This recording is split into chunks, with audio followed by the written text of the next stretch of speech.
reporter asked a pastor one simple question: "Why do you need a private jet?" And his answer didn't just shock people, it went viral. "If I flew commercial, I'd be in a tube full of demons." That pastor was Kenneth Copeland. People laughed, turned it into memes. But here's what nobody asked. What kind of system allows a pastor, funded by donations, to live like this, without being questioned? You might not see this channel again, so do well to subscribe. Turn on post notifications so anytime I post a new video, you will be the first to be notified. Are you in the United States like myself? Let me know where you are watching in the comments section below. Because the more you look, the more uncomfortable it gets. Copeland isn't the only one. Across different churches, different cities, different countries, the same patterns keep appearing. Massive wealth, celebrity pastors, internal control, and scandals that surface years later, from Texas to New York to Australia. Different names, same structure. Churches didn't start like this. They didn't begin with massive stages, LED screens, or thousands of people raising their hands in perfect synchronization. They started small. A pastor, a message, a few people sitting close enough to actually know each other's names. A place where faith felt personal. Where if someone didn't show up one Sunday, someone noticed. Where giving wasn't a system, it was a sacrifice. And for a long time, that's what church looked like. But then something changed. Not overnight, and not in a way people could immediately see. It happened slowly, then all at once. Scale. First came television. Suddenly, a sermon didn't stay inside a building anymore. It entered living rooms. It reached families who had never stepped foot inside a church. Then came the internet, and everything accelerated. Now sermons weren't just broadcast, they were replayed, shared, clipped, and spread across the world. And then came social media. Now a pastor wasn't just speaking to a congregation, he was speaking to an audience, a global one.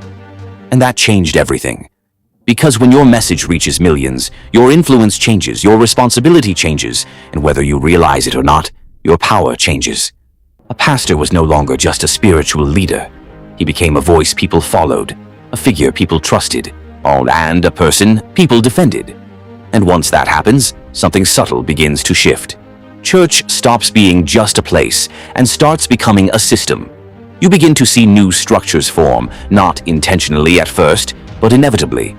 Multiple campuses, not just one building, but 5, 10, even 20 locations, each one connected, each one running the same message, the same brand, the same leadership. Then come media teams. Not just volunteers with cameras, but full production crews, lighting, sound design, editing teams, social media departments, entire systems built to make sure the message looks perfect. And then, global reach. A church in one country can now influence people across the world. Take Hillsong Church. What started in Australia didn't just grow locally, it expanded globally, into the United States, into Europe, into major cities where culture is shaped. And it didn't grow quietly, it exploded. Tens of thousands attending every week, not in small gatherings, but inside massive auditoriums where the experience felt less like a traditional church and more like a live event.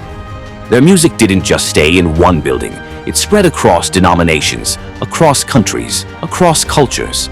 Songs written in one church were being sung in thousands of others. And then something even more powerful happened. Influence crossed into culture. Celebrities started showing up. Actors, athletes, musicians, sitting in the same seats as everyday people, listening to the same messages. And when that happens, perception changes. Because now it's no longer just a church. It becomes a movement, a brand, a global influence system. From the outside, it looked like success, growth, impact, proof that something was working. And to many people, it was inspiring because it showed what faith could become at scale. But here's the part most people don't think about. When something grows that fast, it doesn't just multiply people, it multiplies complexity.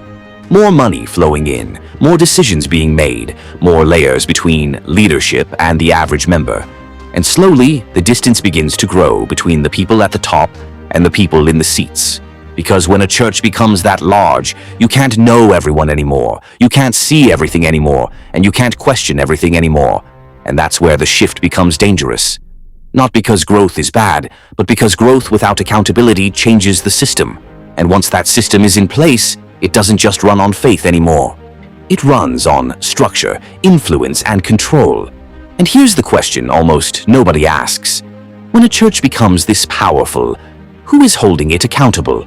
Because at that level, it's no longer just a church. It's something bigger, something more complex, something harder to question. And once you understand that, you start to see everything that comes next very differently.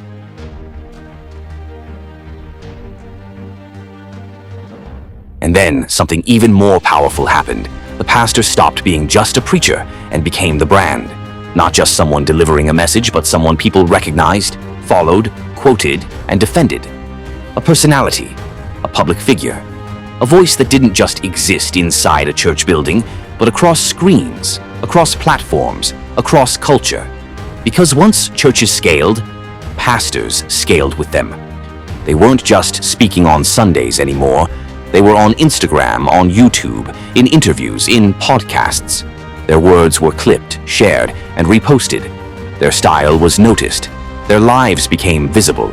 And slowly, something shifted. People didn't just connect to the message anymore. They connected to the messenger. They followed the pastor. They trusted the pastor. They defended the pastor. And for many people, whether they realized it or not, their faith experience became deeply tied to one individual. That's where the concept of the celebrity pastor was born. Not through intention at first, but through attention. Because attention changes everything. Once a pastor gains enough visibility, something subtle begins to happen. The expectations rise, the influence grows, the voice carries more weight, and over time, the pastor is no longer just leading a church. He's leading a movement of people who see him as more than a teacher. They see him as a representation of truth. And when that happens, questioning becomes difficult. Because questioning the pastor can feel like questioning the faith itself. Take Carl Lentz. He didn't look like the traditional image of a pastor that many Americans grew up with. He was young, charismatic, stylish. He wore designer clothes. He spoke in a way that felt modern, relatable, almost effortless. He wasn't just leading a church. He was shaping culture. He became closely connected to celebrities, public figures, influencers, people that millions already admired, and that connection amplified his reach even further. Because now, the church wasn't just attracting believers, it was attracting attention. Oh, and attention brings power. From the outside, it looked like a new era of Christianity. More accessible, more relatable, more culturally relevant. And for many people, it felt refreshing. Because it broke away from the rigid structures they were used to. But underneath that shift, something deeper was happening. The line between spiritual leadership and personal influence was starting to blur. And then, in 2020, everything changed. News broke that Carl Lentz had been involved in an extramarital affair. He admitted it. And shortly after, he was removed from leadership. From the outside, it looked like a personal failure, a moral mistake, a private issue that became public. But that's not what made this moment so powerful. What made it powerful was the impact, because when he fell, it didn't just affect him. It affected thousands of people, people who had listened to him every week, people who had trusted his voice, people who had connected their spiritual journey to his leadership. For some, it felt like betrayal. For others, confusion. And for many, it raised a question they had never seriously asked before. How much of my faith was connected to one person? And that's where the deeper issue reveals itself. Because this isn't just about one pastor. It's about a system that allows one person to become so central that when they fall, the impact spreads far beyond them. When a leader becomes the brand, the stability of the entire system can become tied to that one individual. And that creates a dangerous dynamic. Because no matter how strong someone appears, they are still human. And when human weakness meets massive influence, the consequences don't stay small, they multiply. But here's where it becomes even more uncomfortable. Because this pattern doesn't just happen once, it repeats. Different churches, different leaders, different situations, but the same structure, a rise, a following, a moment of influence that feels unstoppable, and then a collapse that affects far more people than anyone expected. So now the question changes. It's no longer just, what did he do? It becomes, why does this keep happening? Because when something repeats across different places, different people, and different situations, it stops being coincidence and starts looking like a pattern. And once you see that pattern, you start to realize something deeper. The issue isn't just the fall of a pastor. It's the system that made that fall so powerful in the first place. And that's when you begin to understand. This isn't just about individuals. It's about how influence, trust, and authority are structured inside modern megachurch culture. And once that structure is in place, the next rise and the next fall becomes almost inevitable.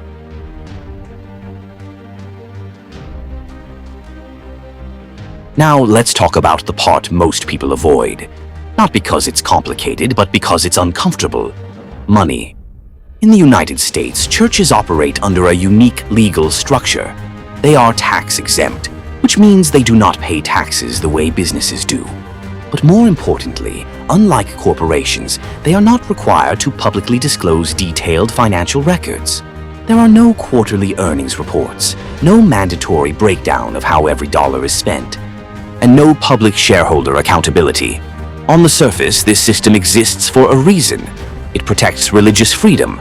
It allows churches to operate without government interference. And for many smaller churches across America, it works exactly as intended. Donations come in, communities are supported, and the system runs with trust at its core. But when scale enters the picture, that same system begins to look very different. Because now you're not talking about a small congregation collecting modest donations. You're talking about organizations receiving millions of dollars, sometimes tens of millions, in some cases even more. Money flowing in every week, every month, every year from people who believe they are giving to something sacred. And here's where the tension begins. Because when that much money is moving through a system that does not require full public transparency, the question naturally becomes, who is watching? Oversight in many cases is internal. That means the people responsible for managing the money are often within the same structure that benefits from it. Boards are sometimes made up of close associates. Decisions are made behind closed doors. And for the average church member sitting in the audience, there is often no clear way to see exactly how funds are being used. Now, for many people, this isn't a problem, because trust fills the gap where transparency doesn't exist. People give because they believe in the mission. They give because they trust the leadership. They give because they believe they are contributing to something meaningful. But trust without visibility so creates a fragile system, because when questions do arise, they are much harder to answer. Now, go back to Kenneth Copeland. For decades, he has been one of the most well-known figures in American televangelism. His sermons have reached millions. His ministry has had global influence, and his teachings have centered heavily around faith, prosperity, and giving.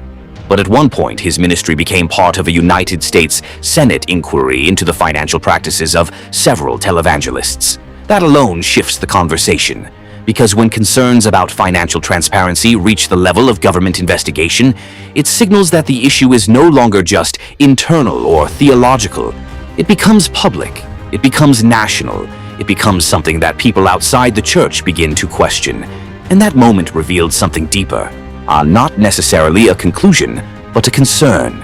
A concern about how large religious organizations handle money. A concern about whether existing systems of oversight are enough. A concern about whether the structure itself leaves too much room for ambiguity. Supporters of Copeland and similar leaders often point to the impact of their ministries. They see growth, influence, and reach as evidence of success. They interpret wealth as a form of blessing, as something that aligns with the teachings being preached. To them, the system is working exactly as it should. Critics, on the other hand, see something different. They question the ethics of large-scale wealth within religious leadership. They ask whether donations are always being used in ways that align with the expectations of those giving. They raise concerns about whether the lack of mandatory transparency creates opportunities for misuse, even if unintentional. And this is where the divide becomes clear. Because both perspectives exist at the same time, and both are fueled by the same reality. a system where large amounts of money can flow without full public visibility. Now step back for a moment and look at the broader picture. This isn't just about one person. It's not just about one ministry. It's about a structure that exists across a wide range of megachurches and large religious organizations in the United States.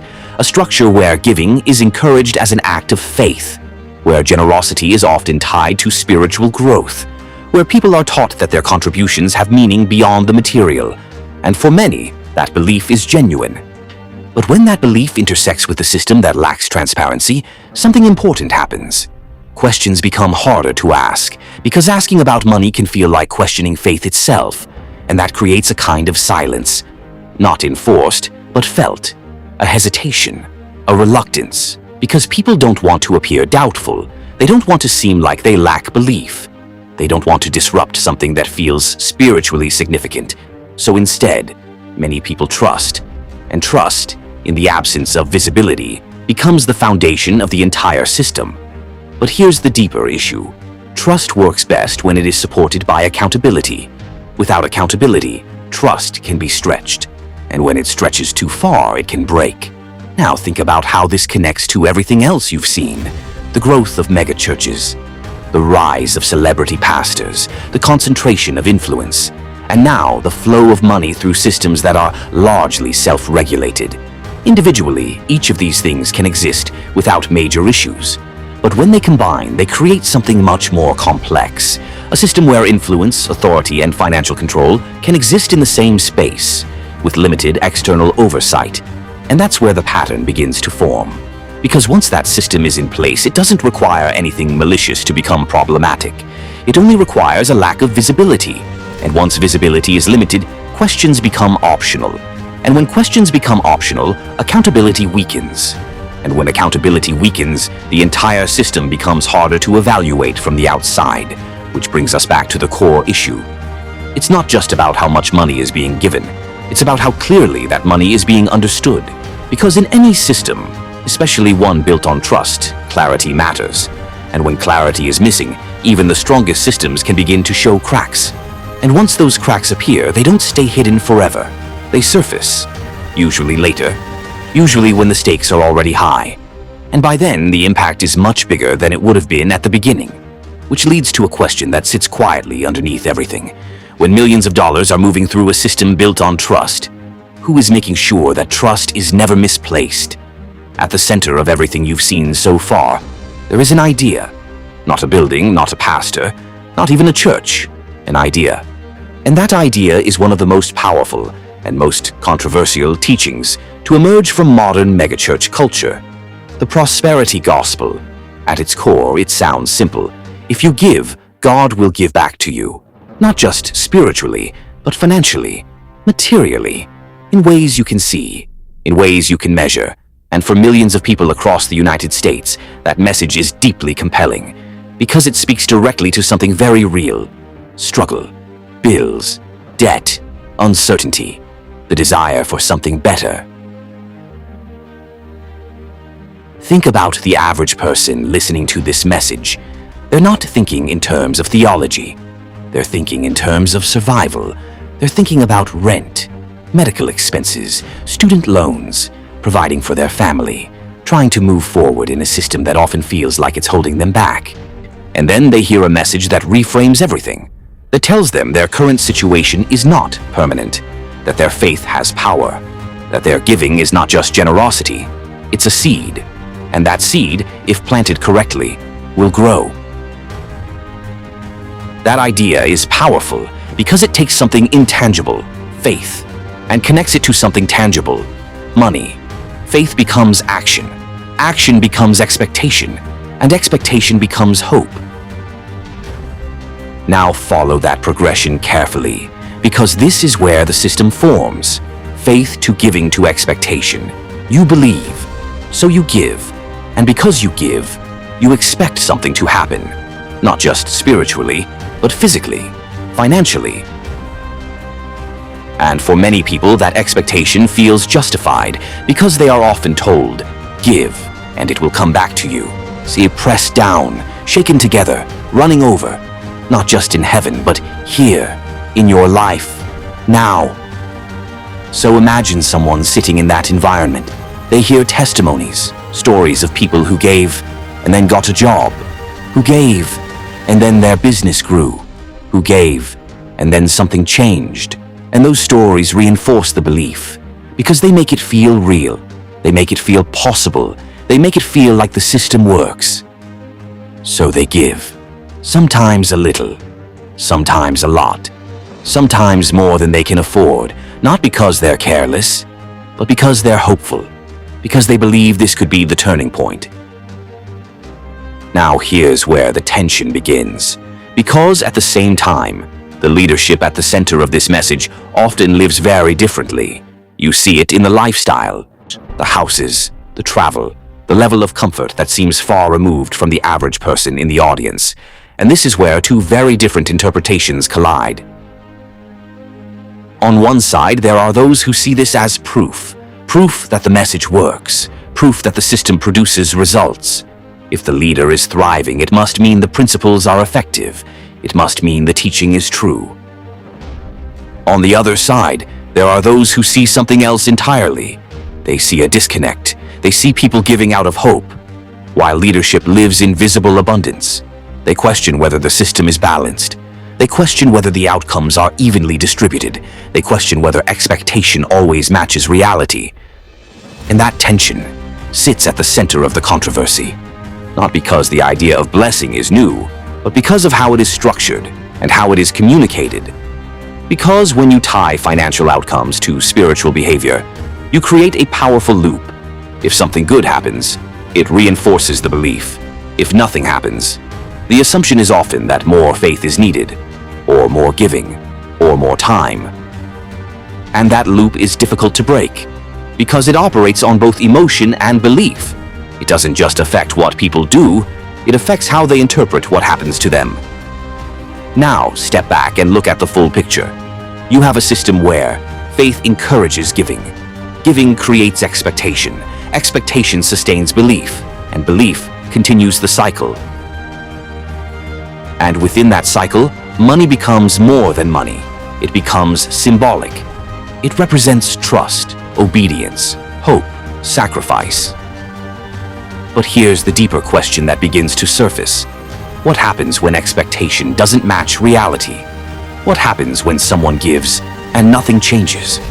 What happens when they continue giving and still struggle?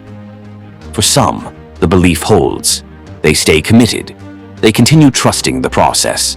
But for others, that's where doubt begins, quietly, internally, not always spoken, but felt. And that's what makes this system so complex, because it's not just about finances, it's about meaning, it's about belief, it's about how people interpret their own lives. And when you place that kind of system inside a large, influential megachurch environment, where thousands, sometimes millions, are hearing the same message, the impact multiplies. Oh, because now it's not just one person believing this. It's an entire community, an entire audience operating within the same framework. And that brings everything back to the core issue, not whether people should give, not whether faith has value, but how systems are built around those ideas and whether those systems create clarity or confusion, balance or imbalance. Because when you connect something as personal as faith to something as measurable as money, you create a structure that is incredibly powerful, but also incredibly sensitive. And if that structure is not clearly understood or openly examined, it can become one of the most debated and misunderstood aspects of modern megachurch culture, which leads to a question that stays with people long after the sermon ends. When faith, money, and expectation are all connected, where does belief end and where does the system begin? At its peak, Hillsong Church looked unstoppable, not just successful, untouchable. It wasn't just a church anymore. It was a global presence, a cultural force, a name that carried influence far beyond its walls. From Australia to the United States, from Europe to major cities around the world, Hillsong had become one of the most recognizable expressions of modern Christianity. Its music filled arenas and churches alike. Its conferences attracted thousands. Its services felt like events. And for many people, it represented something new, something fresh, something that felt aligned with the modern world. To its supporters, it was proof that faith could evolve, that it could reach younger generations, that it could exist within culture instead of being separate from it.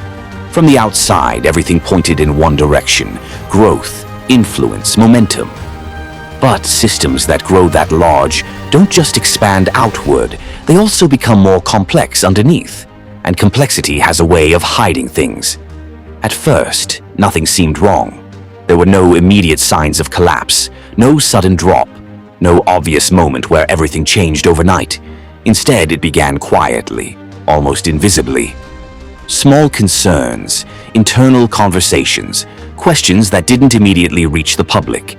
Concerns about how leadership decisions were being made, concerns about structure, concerns about whether accountability mechanisms were strong enough for something of that scale. But inside large organizations, those kinds of concerns don't always surface right away. They stay contained until they don't.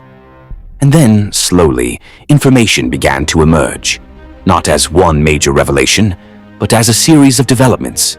Leadership scandals began to surface, stories that suggested that not everything behind the scenes matched the image presented publicly. Situations that raised questions about behavior, about oversight, about how certain issues were handled internally. At the same time, attention began to shift toward finances. Not necessarily clear conclusions, but questions. Questions about how money moved through such a large and complex organization. Questions about spending. Questions about how resources were managed across different branches and regions. Because when an organization operates across multiple countries, multiple campuses, and multiple leadership layers, financial systems become harder to follow from the outside. And when something is difficult to follow, it becomes difficult to fully understand. Then came another layer: internal culture. Accounts from within the organization began to describe an environment that, to some, felt different from what was seen publicly. Conversations around leadership dynamics, around expectations, around how decisions were communicated and enforced. Not everyone saw it the same way. Some defended the structure, others questioned it. But the fact that those conversations existed at all started to shift perception. And then came a moment that made everything harder to ignore. Brian Houston, the founder of Hillsong, eventually stepped down after misconduct findings tied to leadership behavior. That moment carried weight, not just because of the individual involved, but because of what he represented. He wasn't just a leader. He was the foundation, the architect, the person behind the system that had grown into a global movement. And when someone at that level steps down under those circumstances, it changes how everything else is viewed. At the same time, media attention intensified. Documentaries, investigative reports, interviews, analyses of how the organization operated. These didn't all say the same thing, but together they painted a picture of something more complicated than what people had originally seen. A system with multiple layers, a structure that wasn't always easy to navigate from the outside, a culture that meant different things to different people depending on where they stood within it. Oh, and this is where perception began to shift rapidly. Because once people start looking more closely, they start connecting things. Leadership changes, public statements, past events, internal concerns, financial questions. Individually, each piece might not seem definitive, but together, they begin to form a pattern. And that pattern creates a new narrative, one that is very different from the original image. Because now, instead of seeing only growth, people begin to see complexity. Instead of seeing only influence, they begin to see structure. Instead of seeing only success, they begin to ask questions. And once questions enter the picture, everything changes. Because trust, once questioned, doesn't disappear immediately, but it does shift. It becomes more cautious, more observant, more aware. And for many people who had followed Hillsong closely, who had attended, listened, supported, believed, this moment felt significant. Not necessarily because everything had been proven one way or another, but because the image they had trusted was no longer as clear as it once was. That's what it means when the image cracks. It doesn't mean everything collapses instantly. It means certainty disappears. And once certainty is gone, people start looking deeper. They start asking different questions. They start re-evaluating what they thought they understood. And that's where Hillsong's story becomes more than just a single organization's experience. It becomes part of a larger conversation about how large religious institutions operate, about how leadership is structured, about how accountability works at scale.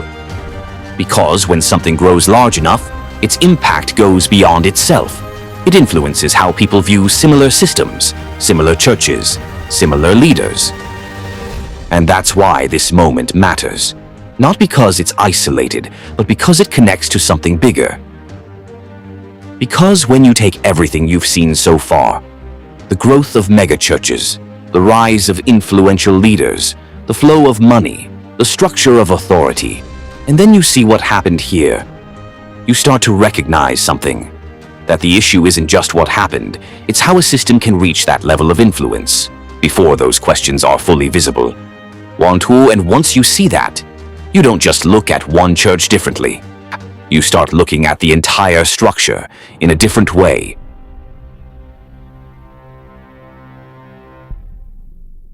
Now step back for a moment. Not from one church, not from one pastor, not from one situation. Step back from all of it. Because when you zoom in, everything feels isolated. One story here, one leader there, one situation that seems unique. But when you zoom out, something else starts to appear. Different pastors, different churches, different cities, different moments in time. And yet, if you look closely enough, you start to notice something that doesn't feel random. A pattern. Not identical in every detail, not perfectly aligned, but consistent enough that it becomes difficult to ignore. Because across these different situations, the structure begins to look the same.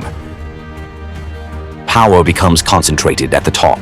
Oh, not always in an obvious way, not always intentionally, but gradually.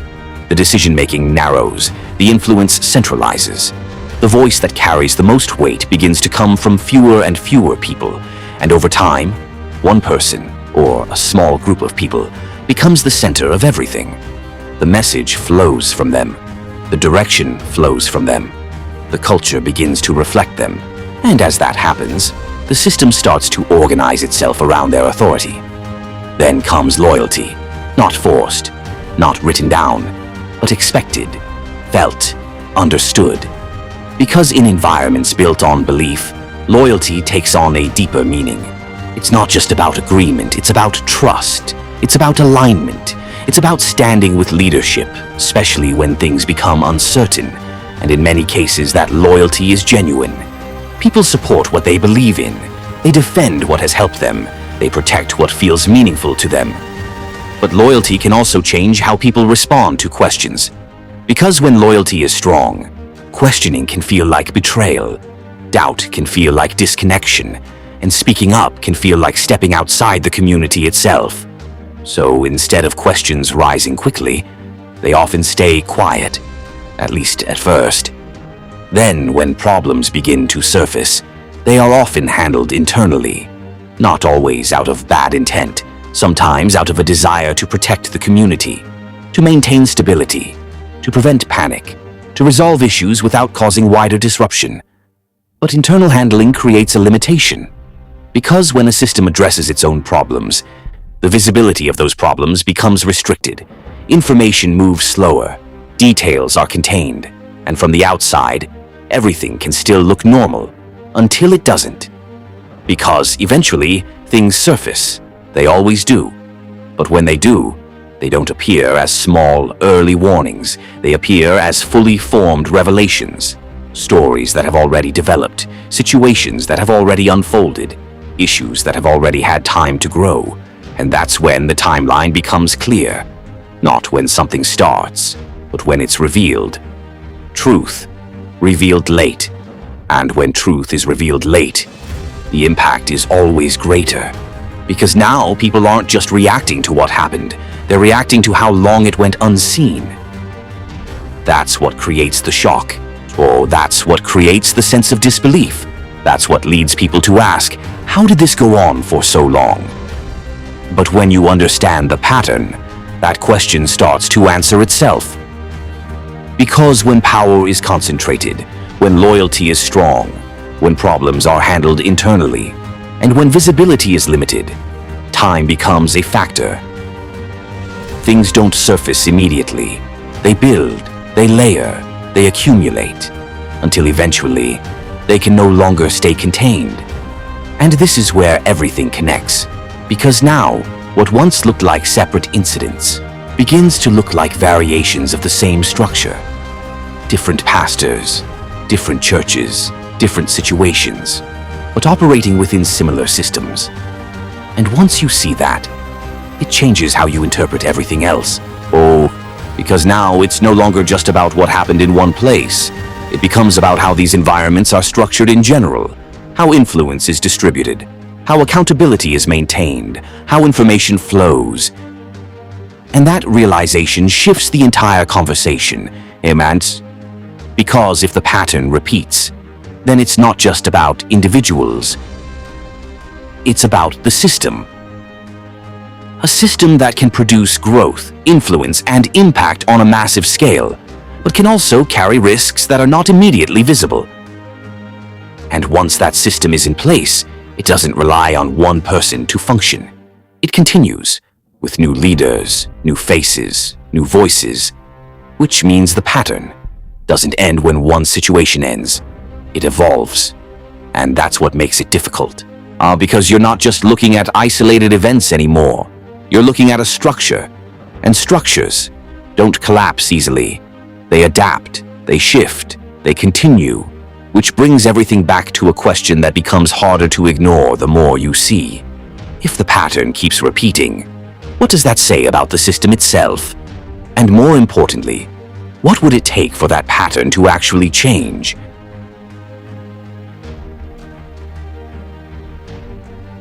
Here's the part most people on the outside don't fully understand.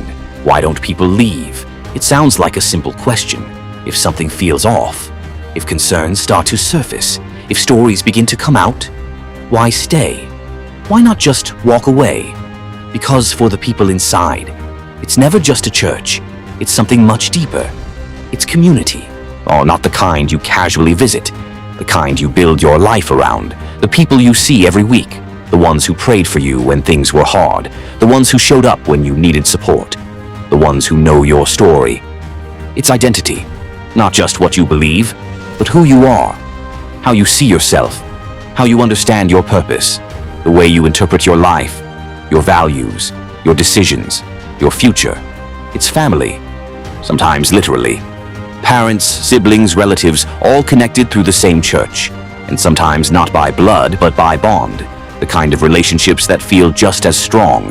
The kind where leaving doesn't just change where you go on Sundays. It changes who you're connected to. So when people ask, why don't they leave? They're asking the wrong question, because leaving isn't just a decision. It's a loss. Leaving can mean losing your support system, losing your routine, losing the place where you felt understood, losing the people who were part of your everyday life. And beyond that, it can feel like losing certainty, because for many people their church isn't just where they go, it's how they make sense of the world, it's how they process difficult moments, it's how they find direction. So, when doubts begin to appear, they don't just challenge an institution, they challenge everything connected to it. And that creates a tension, a very real, very human tension. On one side, there are questions. Things that don't fully make sense, things that feel uncomfortable, things that raise concern. On the other side, there is everything the church represents, the relationships, the meaning, the stability, and in that tension, people don't always choose what is objectively clear. They choose what feels survivable. Because questioning can feel like stepping into uncertainty, and uncertainty is uncomfortable, especially when what you're questioning is tied to your entire support system. So instead of immediately questioning, many people pause, they wait, they observe, they hope things will make sense later. And when explanations are given, even if they're incomplete, they can feel sufficient, not because they answer everything, but because they allow the person to stay connected. And staying connected often feels safer than walking away. There's also something else that happens. Something more subtle. When people invest time, emotion, and belief into something, walking away doesn't just feel difficult. It can feel like admitting that everything they invested might not have been what they thought it was. And that's not an easy realization. So instead of stepping away, the mind does something interesting. It protects. It looks for reasons to stay. It focuses on the good experiences, the positive moments, the ways the church has helped. And those things are real. They matter. They're not imagined. But they can also make it harder to confront the full picture. Because now the situation isn't just about what's happening. It's about what has already happened, what the church has meant, what it has provided. So instead of immediately questioning the system, people begin to defend it. Not always aggressively, not always publicly, but internally. They justify, they explain, they reframe. Because defending the system allows them to stay within it. And staying within it allows them to keep everything connected to it. Their relationships, their identity, their sense of belonging. This doesn't mean people are unaware. It doesn't mean they don't see anything. It means the cost of leaving feels higher than the discomfort of staying. And that's what makes this dynamic so powerful. Because from the outside, it can look simple, but from the inside, it's deeply complex. It's not just about right or wrong. It's about connection. It's about meaning. It's about what a person is willing to risk losing. And when all of that is tied to one place, one community, one system, leaving becomes more than a choice. It becomes a life shift. And for many people, that's not something they make quickly. So instead, they stay, they wait, they hope, they try to make sense of things over time. And as they do, the system continues to hold. Not just because of structure, but because of the people inside it. People who are connected, people who are invested, people who are trying to reconcile what they feel with what they see. And that's what makes this part of the story so important. Because if you don't understand why people stay, you can't fully understand how the system continues. And once you do understand it, you realize something deeper. This isn't just about institutions. It's about people and the powerful connections that make walking away one of the hardest decisions they could ever make. When systems like this begin to break, the damage doesn't happen all at once. It doesn't always look dramatic. There isn't always a single moment where everything collapses in front of everyone. Sometimes it happens quietly, internally, one realization at a time. At first, it's confusion. People hear something, they read something, they notice something that doesn't quite fit with what they've always believed, and instead of immediately reacting, they pause. They try to understand. They try to reconcile what they're hearing with what they've experienced. Because for many people, their experience inside the church was real. The friendships were real. The moments of growth were real. The sense of belonging was real. So when something begins to crack, it doesn't erase those experiences. It complicates them. And that's where the cost begins. Because what's being affected isn't just an institution, it's trust. Trust that was built over years. Trust that wasn't just given lightly. Trust that came from listening, from learning, from believing that the leadership guiding them was aligned with something higher. And when that trust is shaken, it doesn't just disappear, it fractures.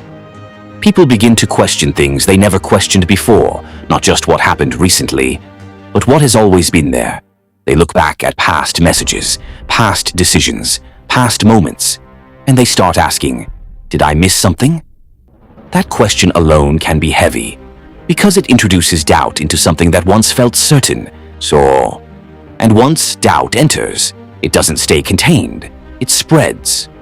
It moves from one area to another, from leadership, to structure, to teaching, to belief itself. And that's where the second layer of cost appears. Direction. Because for many people, their church didn't just provide community, it provided guidance, a framework for decision-making, a way to interpret life. So when that structure begins to feel unstable, people don't just lose confidence in leadership, they lose clarity in their own path.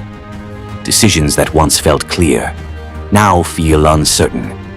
Questions that once had answers now feel open. And for some, that uncertainty becomes overwhelming. Because when your sense of direction is tied to something external, and that external system begins to break, you're left trying to rebuild that direction on your own. And that's not easy. But the deepest cost goes even further: faith itself. Because for many people, their understanding of God is closely connected to the environment they learned it in, the messages they heard, the people who taught them, the system that shaped their beliefs. So when that system is questioned, it doesn't always stop at the system.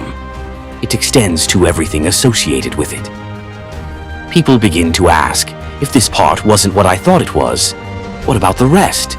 And that question can be destabilizing because it touches something deeply personal. It's no longer about an organization, it's about belief. And for some people, that leads to a process, a slow, careful reevaluation, trying to separate what they truly believe from how it was presented to them. But for others, it leads somewhere else.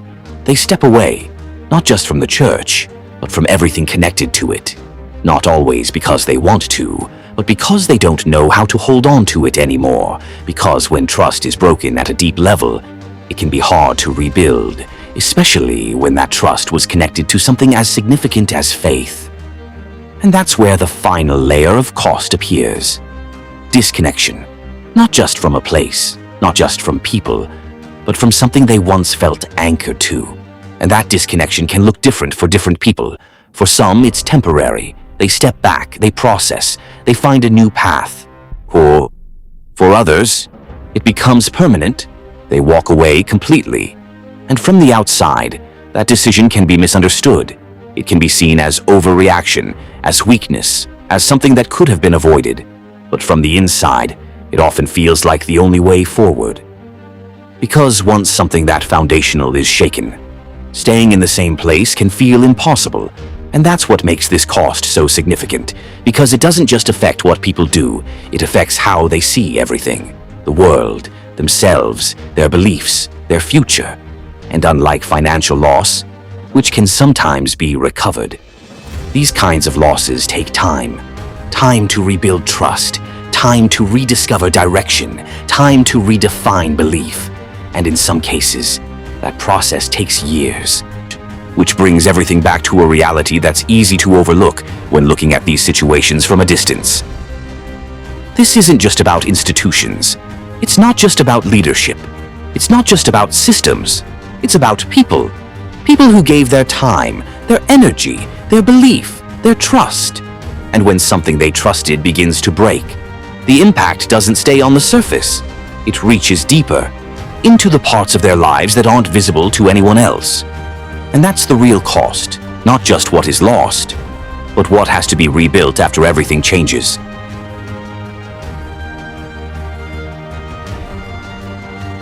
This is not about attacking Christianity. It's about understanding something deeper, power. Because anywhere power grows, without accountability, the risk of corruption grows. And megachurches are one of the clearest examples. Because the most dangerous systems aren't the ones that look evil, they're the ones that look holy, while no one is asking questions. Share this video to your family and friends. Like, share and subscribe to this channel and turn on post notifications. Let me know where you are watching from in the comments, and I will see you in the next video. Good night, and God bless you.